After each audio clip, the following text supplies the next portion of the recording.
A few minutes late. My computer was being totally finicky. It wouldn't work, but I've made it. I'm here live. I hope everything is working. So let me know if you're able to see this live. A couple of announcements. First thing is that we have a new free PDF download all about ground manners. So that should be linked either above or below this video. I am a huge fan of ground manners. I think it's so important that we really get our horses in tune and focused on us on the ground before we get in the saddle. So download that free PDF. There's about 5 little tests, exercises to do with your horse that will tell you a bit about how their ground manners are. I feel like ground manners are something that we forget how important they really are until we go to a horse show. We can't get our horse in the trailer. We try to clip our horse. We try to lunge our horse. So think about your ground manners, especially going into winter when the riding is a bit more inconsistent. This is always a very, very important time to focus on ground manners. So, okay, people are here. Let me know in the chat if you are here watching. Oh, it says my chat won't work. I don't know. My little Restream platform is being finicky, so I can't see anyone's comments in the chat. I might have to pull you up and find you on my Facebook page. Okay, I found myself on the Facebook page. All right, Christine, awesome. Hi, Christine. Hi, Kelly. Hi, Rachel. Hi, Laura. Yay. Okay, so I have a lot of questions to answer tonight. I wanted to give a big shout out to everyone in 30 Days to Round. It has been so much fun to see your progress already, to see that you are doing the groundwork exercises, submitting your videos. It is so exciting. And there are so many great questions because I can really tell that you are all, doing the hard work and trying these exercises. And I'm just proud. I'm proud of everyone inside the challenge, everyone doing all the hard work. So let me pull up my questions. I apologize. I'm slightly disorganized tonight because as I was getting ready to go on Facebook Live, I literally shut down my entire computer by accident and had to start over again. So, okay, here are questions that I'm going to answer from the 30 Days to Round Challenge. First question is from Samantha. How long should a training session be? Very good question. Hard question to give a exact answer to because the length of your training session isn't as important as the result that you get. So if you are able to get your horse out, warm your horse up, get them in a really good place in 20 or 30 minutes, finish up there.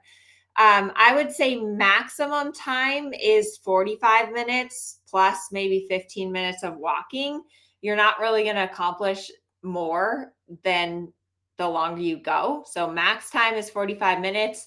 Minimum time, like if I'm working with a young horse or a green horse and I'm just doing groundwork, maybe 20 minutes. Or if it's like Friday, we've been working all week, my horse is kind of tired, maybe you only do 20 or 30 minutes. But it's more about listening to your horse.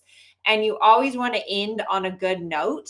I used to ride with Larry Fleming. He was a horsemanship trainer, and he would always say, quit while the quitting is good and don't get greedy. So that means, if you have like a really wonderful exercise or a wonderful canter, that's a good place to quit because you can always start the next day. If you try to do it again and it goes badly and your horse gets frustrated and you end with that, then that's not such a good thing. Okay. Next question is from Anna. What to do when the horse goes behind the bit after using the scrambled eggs technique? Good question. So if your horse tends to curl and go behind the bit, you want to have a steadier contact. Whenever you're kind of like moving, suppling, scrambling the eggs, you do that on a horse that's heavy or locked in the jaw. So if you have a horse that gets too light or curls behind, I always think 2 legs to 2 reins, keeping my hands together and in front. Next question is from Caitlin. What do you recommend for a good warm-up routine? What are things you're looking for in your horse during the warm-up? Okay, great question. So, Caitlin, my warm-up routine depends on my horse. The most important thing is that you find a routine that works for your horse, and then that you repeat that same routine pretty much every single day, because horses are really creatures of habit. And so when you have a predictable warm up routine, it gives your horse that consistency and that security so that they start to relax, because they're like, oh, I know what we're doing. This is the same thing we do every single day. So with young horses or green horses, usually I spend a little bit of time on the ground, like 5 to 10 minutes, kind of depending on the horse. If it's an older horse that I don't do as much groundwork on, lots of walking. So 10 to 15 minutes of walking. You can walk around the property. You can walk in the arena and do serpentines and bending and some leg yields. But it's really good to spend a good chunk of time in the walk, both to get yourself warmed up and also to get your horse warmed up and to start getting your horse on the aids. And then when you pick up the trot and canter, get your horse forward. So I think about the training scale, rhythm and suppleness. That is my warm up, getting them forward, getting a good tempo, and then suppleness, circles, serpentines, getting them bending, getting them relaxed. That is the most important thing for the warm up. So I do a lot of transitions in the warm up: walk, trot, canter, trot, circles, and serpentines. But like I said, every horse is a little different. So my young horse, Luigi, well, he's not so young. He's 7. Luigi, I like to warm up more in the canter. And Luigi needs like more transitions to get him forward. Kensington tends to need a lot of work with suppleness, so a lot of bending. And I prefer warming Kensington up more in the trot versus the canter. So it just depends on your horse. Next question is from Marjorie. Should I engage seat, legs, and then hand when asking him to accept the contact or go around?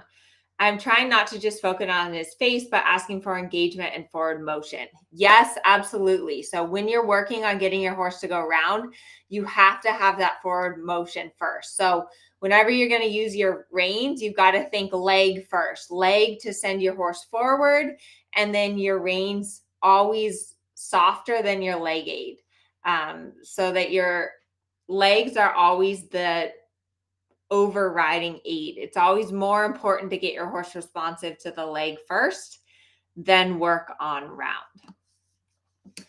Okay, Lisa, good question. How do I stop my horse from snatching the reins down in the stretch circle and encourage her to take the reins more gently? Good question. I see this a lot where people go to do the stretch circle and either they just like drop the reins and throw the horse completely away and the horse's head goes up, or the horse rips the reins out of their hands. So a few things in the stretch circle. Number 1, focus on your core. Like really keep your core tight, keep your shoulders back, maintain your balance by using your core. When you let the reins out, keep your horse a little position to the inside. So keep your horse with a little bit of bend. That will help so they don't snatch. And then let your reins out when your horse is being soft and respectful. So if they go to snatch the reins, close your fingers and don't let the reins out. Only let them get the reins out when they are being soft about it. Okay. Margaret, in your walk, halt, walk, groundwork exercise, it looks like you're walking backwards while applying the aids, especially when asking for the rein back. Is that correct positioning? Yes, that is correct positioning. So there's a ton of groundwork exercises inside of 30 Days to Round, and walk, halt, walk is a great way to start teaching your horse connection and roundness from the ground. So as you can tell, I'm a big fan of groundwork, and we have this winter, we have some exciting things coming up to focus on groundwork, because I think winter is a really good time to go back to those basics, especially because the weather isn't so predictable and our riding becomes inconsistent. And when you're not working with your horse consistently, they tend to get a little crazy and unpredictable, and that is where groundwork can be super useful. Okay, Yvette says tips or tricks and words of wisdom for how to get my non-dominant hand to cooperate. Okay, good question. So I am a lefty. Let me know in the chat if you are a lefty. I feel like as lefties, we have a little bit of an advantage because this is a right-handed world. Like everything you do, shifting your car, turning on your car, scissors are usually right-handed. I think even like the way your belt is usually right-handed. So being a lefty is definitely an advantage. It makes you more ambidextrous, but I would recommend if you're having trouble with your non-dominant arm, brushing your teeth with your non-dominant hand, trying to just do as much as you can with your non-dominant hand, brushing your horse. Also make sure if you clean your own horse's stall, that you do it with holding the pitchfork in both ways. That will help you because a big part of riding is being symmetrical and even. We want our horses to be symmetrical. That means that we have to be symmetrical. Oh, yes. Yvonne is a lefty. Awesome. Let's see who else is a lefty. Kathy's a lefty. Yay. All right. Okay. Let me see what other questions. Okay, Aurora, I want to hear more about trot to canter transitions. We're getting a lot better in our trot walk and walk trot, but as soon as we start canter work, he gets bracy and starts to counter bend. Very normal, very, very normal. So a lot of times, getting your horse round, getting your horse straight is much, much easier to do at the walk and the trot. And when you go to the canter, it kind of falls apart. So I would recommend if your horse gets bracy and start to counterbend in the canter, probably circles are a good idea. And then you might not be able to get the roundness and get your horse bending correctly in the canter. So I would go back to the trot. And then when you're in the trot, fix it. Because it's always hard to fix straightness issues in the canter itself, because a lot of times your horse just isn't balanced or they'll try to do a flying change. So I would recommend go back to the trot, fix it, get your horse bending correctly, get your horse off the inside leg, then go back up to the canter. Okay, let's see. Lynn, I have a very talented horse who tries to please. Several times now while riding at the walk, when I shorten the rein and turn his head to connect the inside rein to the inside hind, he ends up doing a turn on the haunches to the left. Any suggestions? Okay. So I would say that in that case, you need to use more left leg. So if when you ask your horse to bend that they're just kind of falling into the left, you need to use your left leg to move the left hind over and to get them to kind of disengage from that left leg. And I think that, when your horse is confused and they're a horse that tries and they're like, they're trying and you're giving them mixed signals, you need to go back and think about what your aids are. So in that situation, your aid is your inside leg to push the horse off, like to push the horse over, and your inside rein to ask them to look to the inside. So it sounds to me like you need to get your horse more reactive to the left leg and just get that to happen, like get them to move off of the left leg. Okay. Laura, my horse is young and blows out through the outside rein and picks up the wrong canter lead. It's very unbalanced and nerve-wracking. Should I keep practicing canter or work on groundwork until he's stronger? Okay, so good question. Laura, it's never a bad idea to use the canter as a test, like to try to canter and see what happens. And if you can't steer and it gets all out of whack, then go back to the trot and really fix it at the trot. Then go back up to the canter. That's totally fine.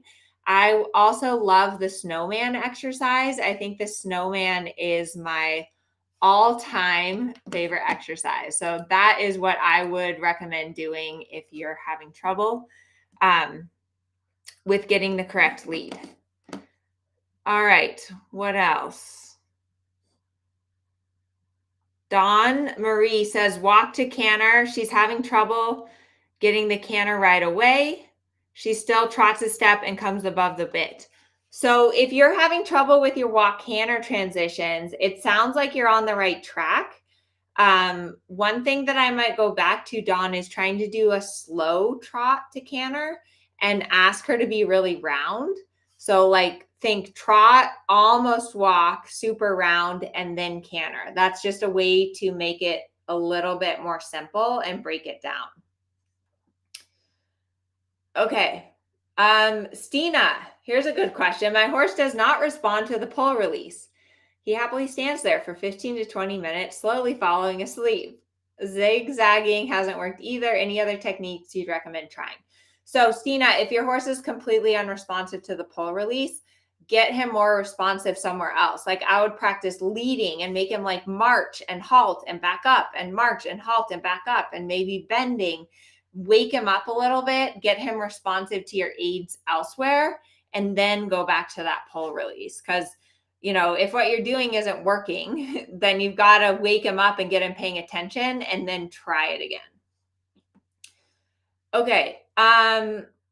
Good question from Cheryl. What are the best exercises to loosen the SI, especially in the canter? Great question. I like to do a lot of leg yield in the canter and haunches in. So I think haunches in is probably my favorite to loosen the SI, but you can also do leg yield. So you can do leg yield either off your inside leg or off your outside leg. But those are both great exercises to improve the canter. Amy, what exercises do you do for a young horse that keeps falling in when trotting circles? She's really bad, more on one side versus the other. Groundwork. Groundwork is my answer. So work on the bending from the ground, work on getting her like moving off your inside, basically from the ground. You work on teaching them to move off the inside leg. And that is what I always do with young horses. Carol, where do I live? I live in California. So I'm actually in Ventura area and it's beautiful here. I love living here. It's great. So, okay, lots and lots of questions. Thank you all for the questions. For those of you that are in 30 Days to Round, we're going to be doing Facebook Lives. This one doesn't even count. So we're doing it 3 other times a week. So Nicole, my colleague, will be doing the Friday morning Facebook Live tomorrow at 7 a.m. And then I will be doing a Facebook Live at 1:30 p.m. But go 30 Days to Rounders. It is so much fun, and to just see your progress, to answer your questions, to see you trying all the exercises, and it's an amazing group. So I wanted to finish up tonight talking about frustration and the importance of patience in your riding and your training. And one thing, like, as you know, my mission is dressage for all. And my goal is to build a confident community, a confident and positive relationship with your horse. I really want to help you to have a good relationship with your horse and to make progress towards whatever goal you have.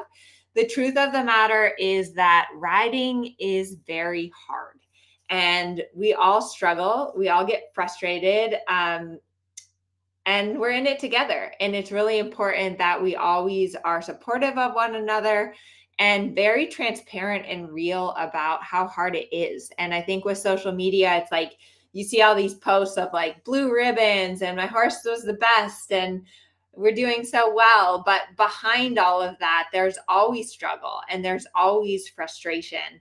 And I have it too. So earlier this week, I was frustrated with a couple of my horses.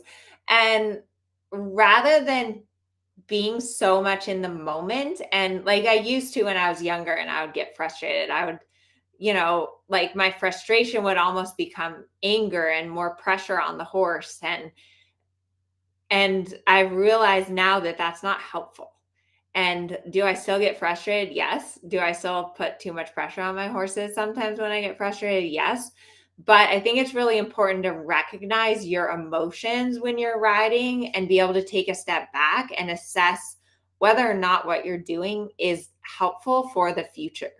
And so as I was feeling frustrated, a couple of things that I do is one is take walk breaks. I think walk breaks and just giving yourself and your horse a chance to reset, and honestly just to let all the tension out of your body and out of your horse's body. That's really, really important, because when we get frustrated, our bodies tense up, our horses tense up, we get more frustrated, our horse gets more frustrated. So sometimes just like walking, dropping the reins for a lap, and then starting again, that is can be the best solution. Um, the second thing is going back to something very simple, very basic, like even just going back to the walk. Like if you're having trouble getting your horse round and your horse is strong and you're just frustrated, just go back to the walk and try to get it at the walk, or get off and do some groundwork and try to get something productive to happen, even if it means that you have to take 4 or 5 steps back. I think that's really important, to give yourself permission to do that. And then the other thing is that sometimes when you've had a frustrating ride, you have to give up. Like that sounds terrible, but you've been on your horse for 45 minutes, you're frustrated, things aren't going well. Ask yourself, are you going to be able to turn the situation around today? Or are you just making it worse and you're spending more time on your horse with it feeling not good? And so that's kind of the place I got to with one of my horses this week, is I was just like, this isn't going anywhere today. And it's not the feeling that I want, but I'm not going to make it what I want today. And I have to just be okay with that, and then think about what am I going to do differently tomorrow to change the outcome. I'm going to do some groundwork. I'm going to spend more time at the walk. I'm going to go a little bit slower and more methodical so that I don't get myself and my horse worked up. And I'm going to really focus on my mindset, because I think that the mindset that you bring to your ride is equally as important as what you do. And I know with myself, like if I'm on my phone answering work calls, like totally stressed out, pressed for time, I have a lot going on, my mind isn't in a good frame to really ride and really train my horses. So I have to think about that. Like, how am I going to structure my day so that when I get on, I can have that undivided attention? I cannot feel pressured by time or answering calls or anything else. And I can just really focus on my horse. So, bottom line was that I had a much better ride the next day. And I think that happens a lot, that you have a super frustrating ride, and then the next day, things turn around and they get a lot better. And it could have been that you achieved something positive in your ride. Sometimes frustrating rides are where you're actually growing and you're actually improving, because you're trying to change a pattern, or you're trying to get something good to happen, and you don't really get the full result of that until the next day or until the next ride. But I think that's really important. And the other word I have written down here is the importance of giving light and subtle aids, even if it takes longer. And so sometimes you have to like cowgirl up and get it done, right? Sometimes it's like you're asking and nothing's happening. And sometimes it's like, oh, just listen, do something. You have to get that reaction. But you don't want to always have these big, like, hoo-ha, outbursts with your horse. So then that's when you have to go back to just such a soft aid. I was reading this thing that said the horse's whole body is as sensitive as our fingertips. That's why they can feel a fly land on their hair, because they're extremely sensitive. So there's no reason that we should have to be like, spurring and pulling and doing all this stuff. It's just that we've trained them to be less sensitive. So go back and try to see how soft you can be and how light you can be and still get that response. And you always start with that light aid. And then if your horse doesn't listen, you have to escalate the aid until you get the reaction you want. But you have to always start with that very, very light aid. So that's my pep talk for tonight: frustration and light aids. I think that's it for tonight. So for those of you in 30 Days to Round, keep up the good work. Nicole will be live tomorrow morning. I'll be live on Sunday. If you're not in 30 Days to Round, or if you are in 30 Days to Round, there's a new PDF download, which is a test of your horse's ground manners, because ground manners, groundwork, super important. I can't stress that enough. And I hope you all have a wonderful weekend. I hope you get to ride and enjoy your horses. And yeah, thanks for being here. You guys are the best. Bye.